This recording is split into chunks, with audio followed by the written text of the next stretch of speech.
What a week it has been so far. Hello everyone, welcome to your FPL station with your boy Cine. How you doing today and how was game week 1? In this video we're going to talk about game week 2. First off, I'm going to review game week 1, how I did. Also, player watch list, players you should actually look to bring into your team, or players that if you have, you should just keep for the time and just see what happens with them. So like, subscribe, and let's get into this.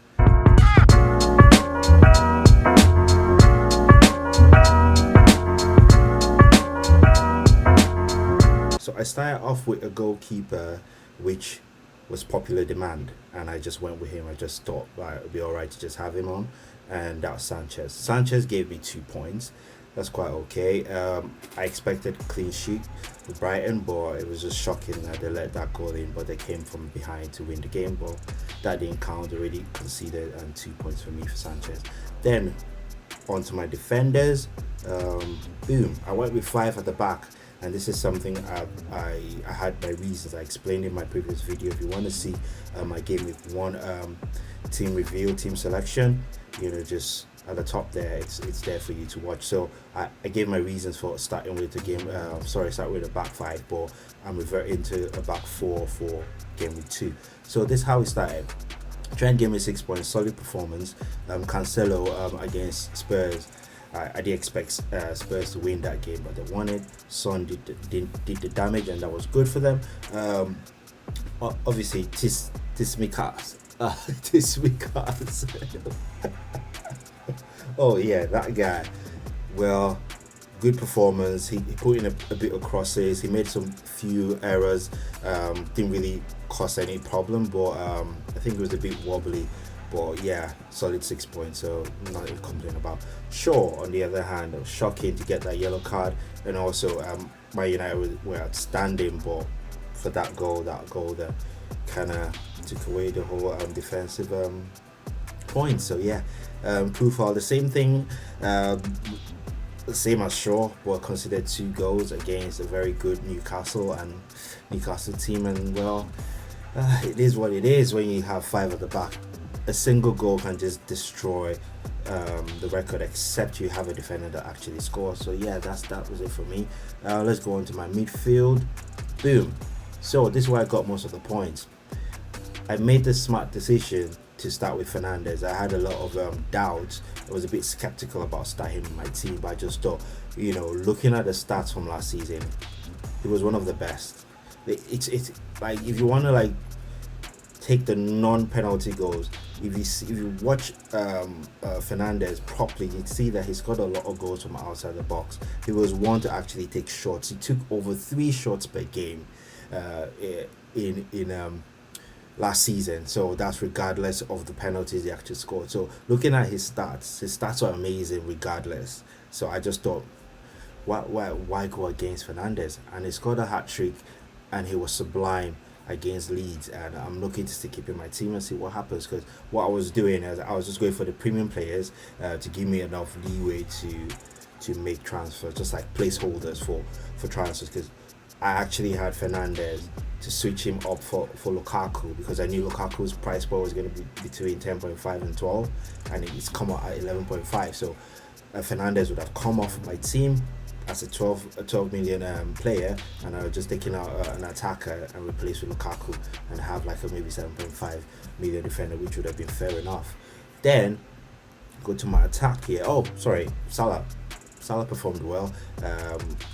He was my captain, 17 points. He got the bonus points, max bonus points, and he gave me 34 points. Mahrez was disappointing. He was actually horrible when it comes to his touches in the box, and I think he had only 1 shot on target, and he had like a lot of chances. They actually missed like clear-cut chances. There's one I can remember. It was so upsetting. But yeah, 2 points. My punts didn't work out, but the reason I have Mahrez in my team is actually for game week 2. Let's go on to my attackers. Yeah, so we've got Tony and Antonio. So those are my attackers.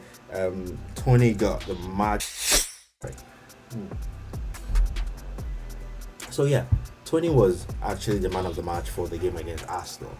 That's the thing I see. It's FPL points and man of the match, they don't go hand in hand.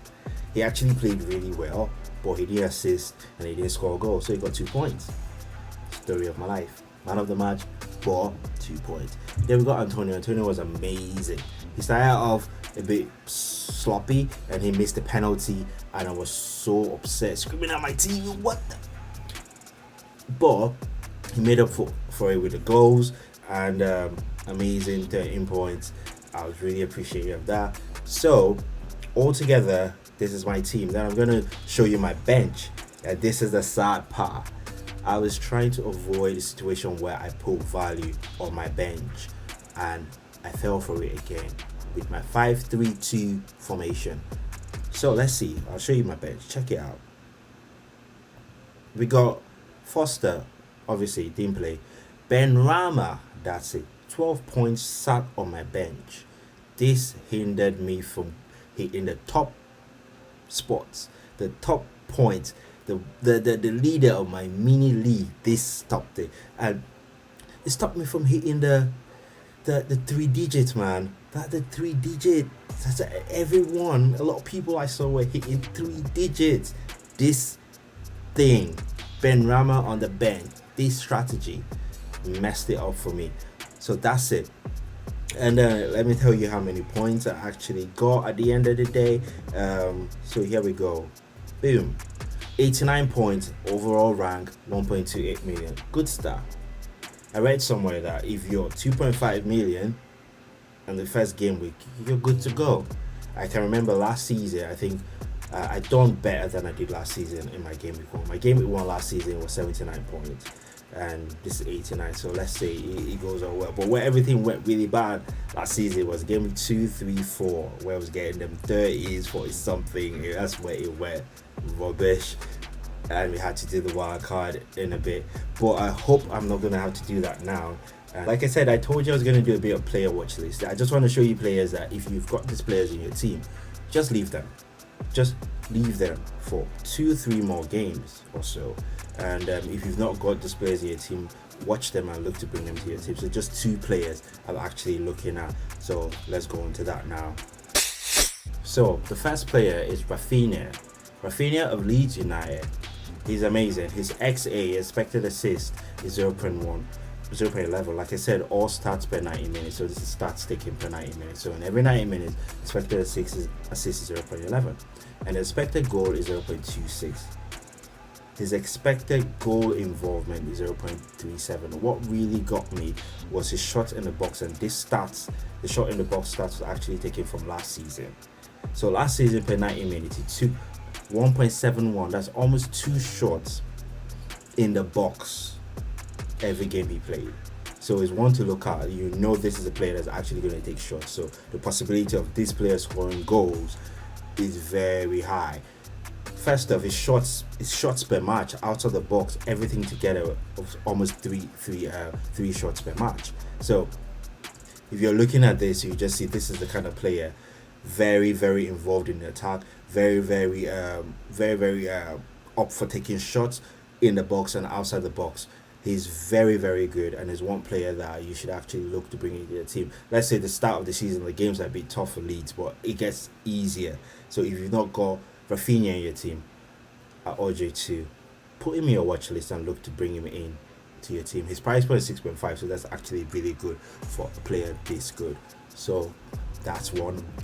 Mahrez, if you've not got Mahrez in your team, bring him in. His stats speak for itself. Expected assist for this is 0.24. Expected goal is 0.23. His expected goal involvement is 0.47. That's very, very high. He's very attacking. His shots in the box is 1.8. That's almost the same as Rafinha. And this is stats taken from last season. The XA, XG, and XGI is stats taken from this season based on the games they've played and what they expect of them. So this stats, I took them off Fantasy Football Scout.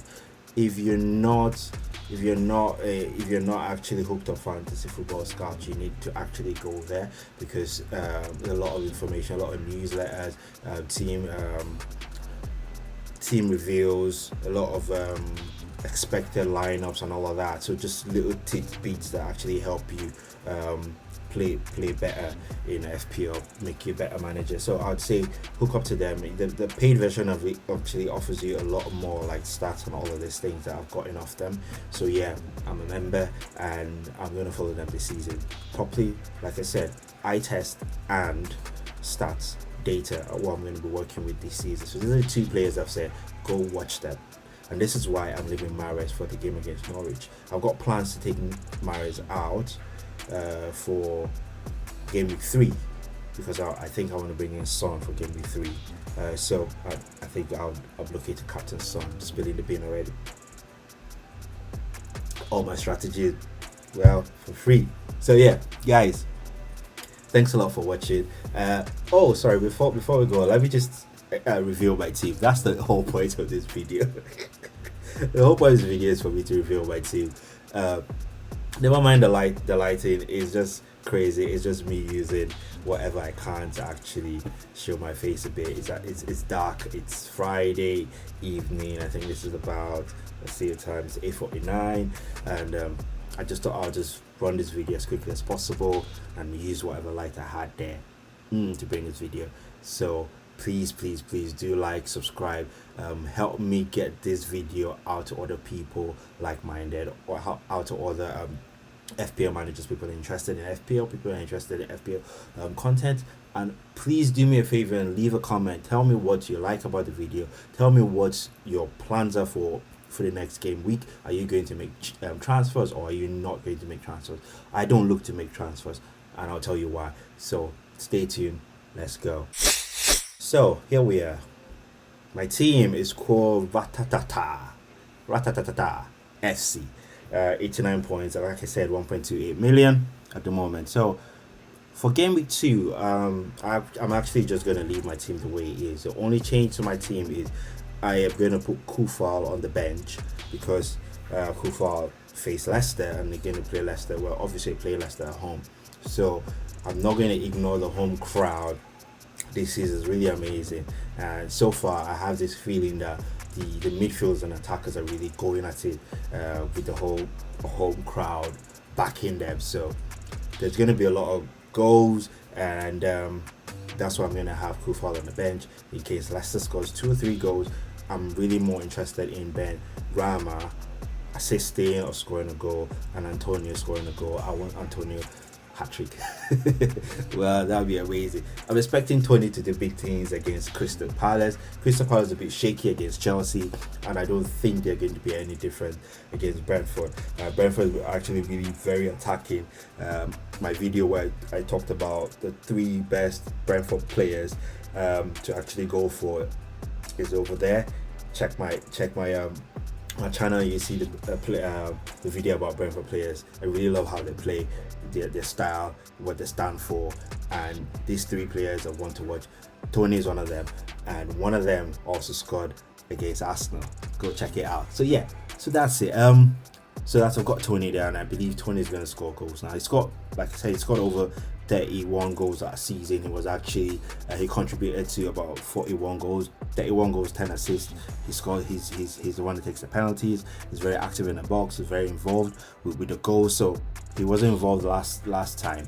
I have a feeling that this is his time. This is his match. So yeah, Tony's in my team. Salah is there to do what Salah does. Obviously, home crowd, Liverpool, home crowd, first game at home against Burnley, a weak side. I'm hoping Salah scores a hat-trick. I said Salah scores a hat-trick, so I've got him as my captain. The reason why I'm not going for Fernandes as my captain is because Fernandes plays Southampton, Man United plays Southampton away. And I'm seeing the way the home crowd really carries the team this game week. So far, I think I looked at a stat that showed a lot of a lot of the home teams are actually performing well in the start of the season, the first game. So I'm really backing home teams to play well, not actually win. Like Norwich didn't beat Liverpool. I didn't expect that to happen, even if the game was played in Norwich. I didn't expect that as Liverpool. So I don't expect Southampton to beat Manchester United, but I expect it to be a bit, maybe not a Fernandes masterclass, maybe a goal or an assist or something. But I'm thinking Salah against Liverpool. I'm making a case for him being the best captain pick. So pick Salah. And obviously thank me later. So I've got Mahrez in my team here. So like I said, the reason I brought Mahrez in the start of the season was for Norwich game. I want to see Mahrez play, and like I showed you the stats where he's very, very, very involved in the goals that Man City score starting from last season. He's a risk. He's a rotation risk, but if he actually plays, if he actually starts for Man City, he will do the goods. And like I see, I think Gundogan is injured, so he might not play. So we're looking at a midfield where De Bruyne is going to be in, and Mahrez is going to still maintain the right spot. So hopefully Mahrez plays, and let's see how that goes for Man City. So yeah, I got Cancelo. I'm believing Cancelo starts again. On the left, right? I believe Cancelo starts ahead of Walker, and if he does start, he's going to get me the goals, hopefully assist and all. So I'm expecting Shaw to whip in the crosses from the left and help Fernandes score goals. It's just all linked up there. Tsimikas, oh my god, if I can't say this name one more time, Tsimikas and Tar. Those are my double up for Liverpool defense, and I'm hoping to keep a clean sheet, give me that 6 points. And if they can actually cross each other, and Alexander crosses to Tsimikas and he scores, amazing 4.0 defender I've got, and I hope that goes well. Then my keeper Sanchez, I hope he keeps a clean sheet. If he doesn't keep a clean sheet, all right with me. Not all right with me though, but I just hope he does keep it clean. If he doesn't, he gets the 2 points. Well, I just picked him because obviously Brighton got like the best start to the season, so that's why I've got him. So once again, thank you so much for watching my video. Like, subscribe, comment, and click that notification bell to get more updates as the season goes on. I'll be making more videos like this, and I'll be making more videos, showing you my top picks and showing you players that I actually think would do well. So jump on it, and appreciate it. Thank you. This is your boy Cine signing out. Boom.